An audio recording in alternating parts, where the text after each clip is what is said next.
sounds good. Dr. Rosechild, are you there?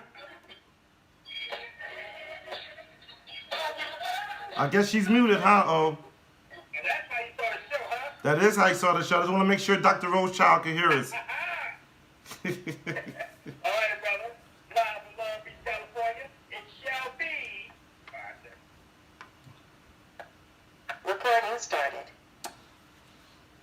This is a product of Beverly Nation. This is Know Your Rights, and I'm your host, Terrence Strength. On air now from Long Beach, California. Call in 605-562-0444. Press pin number 7414519 £1 to listen, *2 to join the conversation. This is brought to you by Looking Glass Entertainment, and before I begin, I would like to thank Brother Oladelli and the One Dynasty family for giving me the opportunity to share my story and my perspective. The topic this evening, and I'm very, very excited about it, spirituality, a new perspective, regression therapy, a closer look. And I have a guest with us today, Dr. Nadine Rosechild-Sullivan. All right. So before we get into that and talk to her and bring her in, I just want to read this very quickly. The first piece, which is the most important, is that which comes within the souls of people when they realize their relationship, their oneness with the universe and all its powers. And when they realize at the center of the universe dwells the Great Spirit, and that its center is really everywhere. It is within each of us. And that was written by Black Elk. All right. I just want to say, I hope everyone had a great holiday. They had a great Christmas, and hope everyone has a great New Year's. We're heading into 2020, and there's a lot going on in this planet right now. And so I just want to remind everyone that the purpose of the Brother Strength Show is to remind us that we're all in school. And when you go to school, you need to know the tools you need to navigate this realm. So I'm extremely excited tonight to have the Reverend Doctor on with us. She was the person who actually, her specialty, one of her many specialties is regression therapy. She actually regressed me, and I told you guys we were going to go down the rabbit hole a little bit, and we're going to take it deeper. And also, I want you guys to also realize that once again, this is all a reminder of our eternal natures. So, with that, I want to introduce Dr. Nadine Rosechild-Sullivan. Are you there, Dr. Sullivan? I am, Terrence. It's good to hear your voice. It's good to have you here. I am extremely, extremely excited to be sharing you with the One Dynasty family. We have a bunch of progressive hosts here on this show. We have a broad listening audience, and this is deep. I mean, there's no other word to say it. I mean, I consider that what we're going to talk about today is definitely esoteric. Okay? So, I really appreciate that quote you used from Black Elk to open it as well. But thank you. It was really wonderful. Thank you. So I guess we can just jump right into it, into some questions to share with the family. Again, please call in, family. You know the numbers, 605-562-0444. Press pin number 7414519 £1 to listen, *2 to join the conversation. Okay, so Dr. Sullivan, describe what you do. Well, okay, so I am Reverend Dr. Nadine Rosechild-Sullivan, and I am a hypnotherapist and a spiritual counselor. I have an office in Chestnut Hill, Pennsylvania, and my website is chestnuthillspiritualcounseling.com. Okay, fantastic. So what do? I do, the range of people come for spiritual counseling when they're they come for a range of relationship issues, like we often see counselors for that, but they also come looking for purpose and direction, looking to know people get a feel for what happens after this life, to know if loved ones that they've lost are okay. Just that whole range of the issues that spirituality answers for us or seeks to answer for us in this life about the great unknown. Okay. Okay. All right. So I need for you to explain to the listening audience how did you get started in this? I mean, I'm aware of your background and how intensive it is. I mean, I realize you teach at Rowan University. I believe you teach at Temple. You're a sociologist. You've been an interfaith minister. I mean, it's so diverse. How in the world did you get into regression therapy? Well, it is the one background. I started out as a little Catholic girl who wanted to be a priest, and they wouldn't and still won't ordain us. I found my way to ordination anyhow, and ended up ordained as a Pentecostal and evangelical, and began counseling at that point as a minister, as a pastor. When I stopped pastoring, I continued to counsel as a with the traveling ministry and also a counseling ministry. Along that journey, then also I added the degree, so I added a doctorate in sociology, as you said, with a specialty in gender and sexuality, and another in race and ethnicity. And but then also with that, my counseling practice, I just continued to find that people needed a way to get below the surface, to get deeper than just what their conscious cognitive mind knew about the issues they were facing. And a lot of the questions that people have to answer actually have to be answered through a spiritual practice. And hypnotherapy is a spiritual practice. It's a way to use guided visualization to enter a meditative state, to enter down into what in spirituality we call into our spirit, or if somebody's more secularly inclined, then the unconscious mind or the subconscious mind. But when you use hypnotherapy, you get into that part of your mind where, or your spirit, where your deep answer lie, and where your intuition or your connection with God can come to the forefront in your answers. Oh wow. Okay. Reverend Doctor, I'm sorry to interrupt. There is some feedback in your background. I'm going to tell you. Or it might be Terrence's background. One second, Terrence. It might be your background and whatever's going on. Okay. Take that feedback out, period. Okay, we're going to, when I'm the matter of fact, I want Dr. Rosechild-Sullivan to say what she just said. We put in the same stuff. Yeah, it is your line, Terrence. It's my line. Dr. Rosechild-Sullivan, say what you just said again, please, as Terrence tries to bring his line, please. Thank you. Okay. I had a long history because I felt the call of God as a child. I wanted to be a priest. And the church I was raised in would not allow that. So I found a church that would ordain me. And I sought, education in that realm, and pastored for a number of years, and did spiritual counseling as a pastor, as a minister. And I continued through that, but then I went back to school, got a bachelor's degree in anthropology and in sociology, and then on to grad school to get a Ph.D in sociology. I did it with concentrations in race and ethnicity and gender and sexuality. And then also in my spiritual counseling practice, I found I needed a way to get people deeper than what their conscious thoughts were.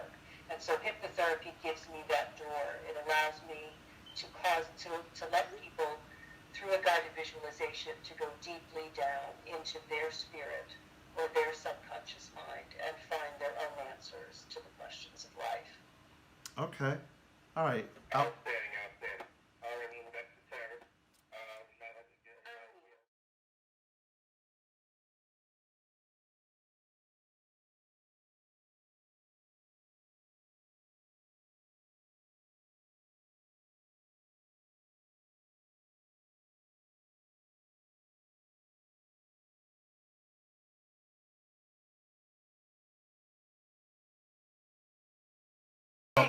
All right. We back? I believe so. Okay. Okay. Great. All right. So, Dr. Sullivan. So, why is your expound upon some more? Why is your work meaningful? Like, why should people get regrets, basically? Well, so using hypnotherapy, we can use it in different directions. We can regress people to earlier in this lifetime in their childhood, wherever traumas have occurred, or potentially the past lives, or we can program people into the future. But in whichever direction we go in, when we get people into that meditative state, they're getting their own deeper answers. So instead of me telling them what I think as a counselor, or instead of them telling me what they think from the kind of top of their conscious mind, they're actually going down into their feeling state, and they're able to see what's driving them and make a shift in what's driving them. So it actually helps people heal. In some ways, my own experience with it, and this is not judging any other kind of counseling, but my own feeling is that one session is the same as multiple sessions of talk therapy. And I do some talk therapy often, but we get people when we involve our unconscious or our spirit. Wow. Yeah, that was my experience. It was a very, very powerful experience to go through that and everything. So what do you say to naysayers who think that this isn't real because we can't validate any of it per se? How would you respond to something like that? Well, in a sense, they're right, but we're not taking it to a court of law. So this is what matters in this case is what is real to that individual. And so even if we're talking about like regression, whether it's therapeutic memory, metaphor or real memory is irrelevant.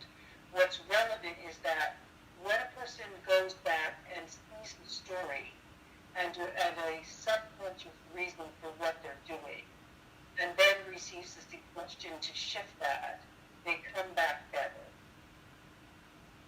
Okay. All right. Wow. Okay. So, do you recommend people go through regression therapy, and why? Why would you recommend someone? For example, I mean, you have a lot of people out here who have really, really tough lives. How can regression therapy help them to navigate that? How was that? I mean, we're talking about something here that's highly spiritual. You know, how can that help them with their situations and their lives? You know. So specifically in my own experience with being under hypnosis and with going through hypnotherapy or with past life regression myself, my own experience is that it left me with a broader sense of who I am. In seeing past life stories, whether true or no, I have a deeper sense of what I care about and what I'm here for. I have a sense that there's more to life than the couple of decades that we see. I have a sense of being eternal. It has alleviated my fear of death, and it's alleviated my fear of losing people I care about. There was a time my father was dying. He was diagnosed with a terminal illness, and it took 9 years to pass. And as those years were passing and he was getting progressively worse, I came to a point where I realized I never had an honest conversation about things that I appreciated about him or what he needed. And he was a good person, but we're all human, right? And he was scary when he was well, and then he was shriveling up, and he was too old to tell him off. And I never got to have that conversation, but I went to a hypnotherapist, and I got regressed, and I saw him in other lifetimes. And I came back with the sense that I could let him pass, and I'd see him again. And so it's increased just having gone through past life death scenes into a between life state and then back into another body has alleviated my fear of death. And so I simply have a sense of myself as a spirit that lives and lives on. And that's highly valuable because one one, as a spiritual person, I believe that. I was raised in religion. I am now interfaith, but I've been Catholic, I've been Pentecostal, I've married a Jewish man. I've studied many of the major religions of the world in some actual depth. But I do hold a sense of spirituality, and hypnotherapy has increased that for me, so that I have a sense I know where the ancestors have gone and that I will go to them someday. And it helps make this present life more bearable when I go through trials. Unmuted. Also, I love the sun. I mean, it helps with the range of things we suffer as human beings to have a broader perspective. It makes us less nearsighted and helps us see the forest, not just the trees. Unmuted. Wow, that's really incredible. Well, I'm just kind of, I mean, that's really powerful, because it is all about perspective down here, how we process what's going on and what it means for us. And so obviously you having this ability, or using this this medium of finding out your past life is allowing you to certainly have a much broader perspective. So how do you recommend people use the information uncovered in their regression? I mean, you kind of touched upon it, but depending on what we find, now I know Brian Weiss wrote the book Many Lives, Many Masters, and that was a fantastic story. I'm sure you're familiar with that book. How do we use the information? Like, obviously, once we get regressed and whatever we see, how do we use it? I mean, I can share what it did for me, but do you have recommendations as to how people should use the information that they find and what it means for them? Could you expound upon that a little bit more? Yes, and please do share with us what it did for you too. I'm going to.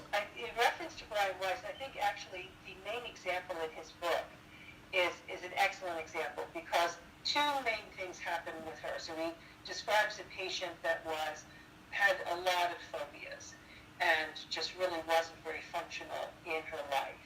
And there were two things. One was she told him something about an infant son that he had lost that she could not have known. It was pre-internet. It wasn't published about him. It was not something that she could have known. And I think there was an unusual birth deformity. If I remember correctly, the heart was backwards in his son's chest or something like that. So, I mean, somebody should look it up and not hold me to, it's been a while since I read the book. Right. Like that. Something that really was what tipped him over and convinced him that this wasn't just metaphor. But also, each thing she saw about herself in a past life, session after session, she began to lose her phobias, and she began to be able to function and live her life. So that's really important. It does make those shifts and those changes for us.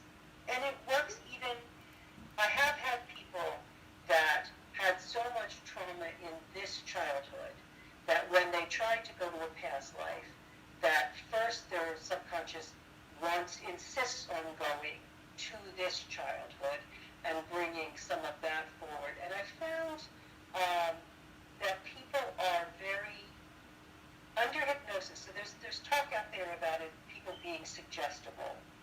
And it is true, I can make a suggestion that somebody eat less cookies or something, toward the end of the session, or that they increase their self-esteem or whatever is necessary, whatever's relevant. But when they're being questioned under hypnosis or in hypnotherapy, both from my own experience myself and my clients are adamant and stubborn, and their subconscious will reveal only so much at a time. So I've had people who were very traumatized, and when they'd go there, it was like their subconscious would only let the cap off the soda bottle a little bit, let a little steam out, and then screw it back down. So it would take a number of sessions before they would remember who did what to them. Like, so if there were things they repressed, their subconscious was very careful to take care of them. And it would come out little by little by little so that they could process it and handle it. But then in the doing of that, if it was someone who had nightmares but they were nightmares in which their chased by somebody without a face, they would come to the place where they remembered what had happened, and then the nightmares go away.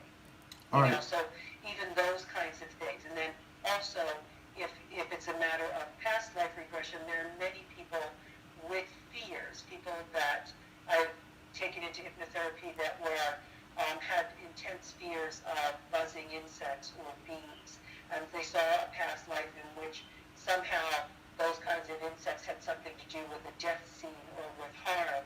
And once they saw that, and then I made some suggestions about how the bees weren't out to get them and they had brains the size of thumbtacks, then they could move that forward, let it go, and no longer run into traffic when they heard the sound, you know, of a fly going by their head, or, you know, be able to work someplace where there were bees around flowers and things they couldn't do. So being better able to function, people who lost their fear of heights, their fear of crossing bridges, then past life regression.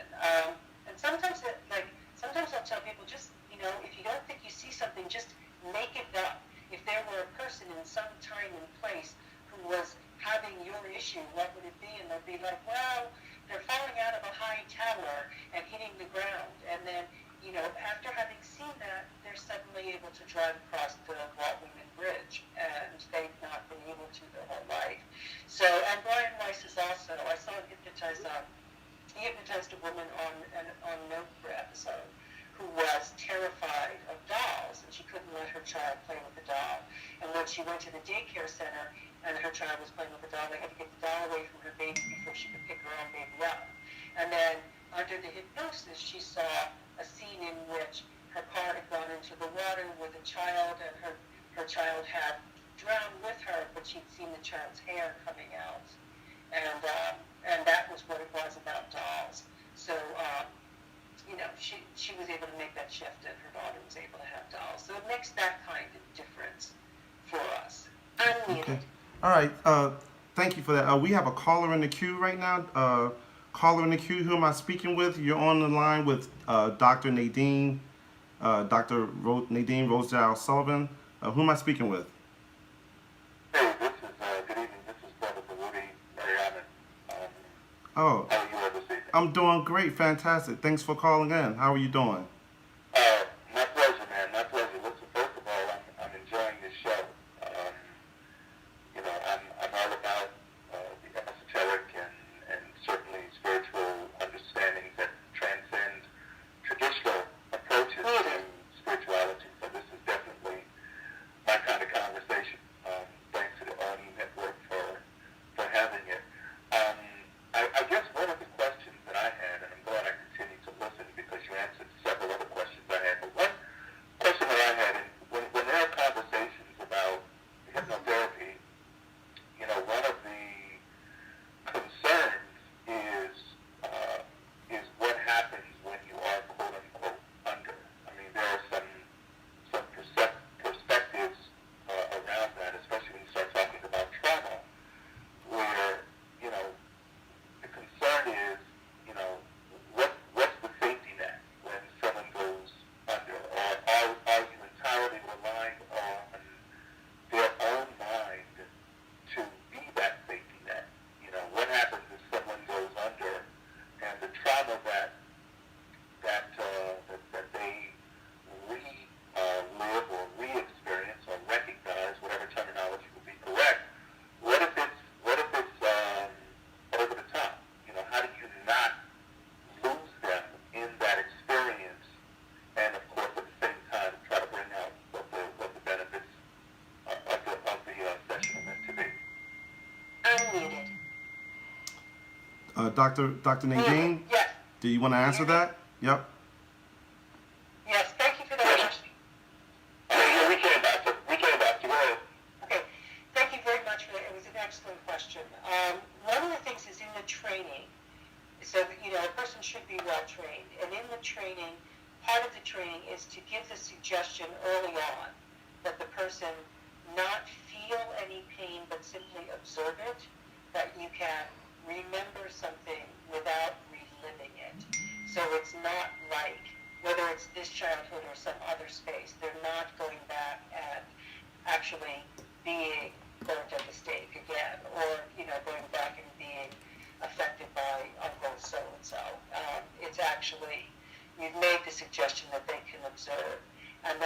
should remember at the rate that they can handle it.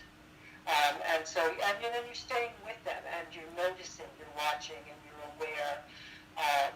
I try to be guided by my intuition and my spirit in a session, but also, if I notice someone being uncomfortable, I can say to them, and I do say to them, would you like to move from there now? Let's leave that time and space, and we can come back there another time. Let's go to something else and look at it. And then you make good suggestions as you're bringing them out of the session, that they are, coming back rested and refreshed, and they're coming back, without trauma, and that they're able to process it gently over the next few days, whatever they saw or remembered. Awesome. Thank you. Unmuted. Okay. I want to thank you for that. Thanks for calling in, Brother Baruti. Hey, my pleasure. Yes. You have any more questions for the great doctor? You have any more questions for her? No, man. They're going to use my line, and I'm going to continue to enjoy this conversation. All right. Thank you. Well, you actually hearkened into the next question that I was asking her about. Are there any dangers to what you do? What can be done? And she kind of touched on that. I don't know if she has anything more she wants to say about that.